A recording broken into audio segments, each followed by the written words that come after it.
হান্ডন থেকে বলছি। আমাদের যে পুরাতন বাসাটা আছে এখানে সবজি বাগান করা হয়েছে। এখানে সব ধরনের সবজি, ডাঁটা, ঢেঁড়স, বেগুন, কচু, আহ, সব ধরনের সবজি করা হয়েছে। তারই কিছু ছবি আপনাদের সামনে তুলে ধরার চেষ্টা করছি যে কি ধরনের বাগান হয়েছে। এখানে কাঁচামরিচ,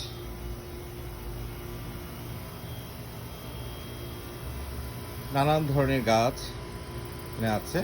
সায়ান ওখানে নিচে দেখাচ্ছে, সে অত্যন্ত খুশি। তো আজকে এই পর্যন্তই।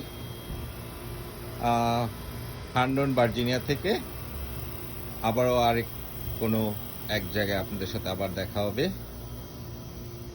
শুভ সন্ধ্যা, আল্লাহ হাফেজ। আলহামদুলিল্লাহ, সকলকে দেখার জন্য ধন্যবাদ।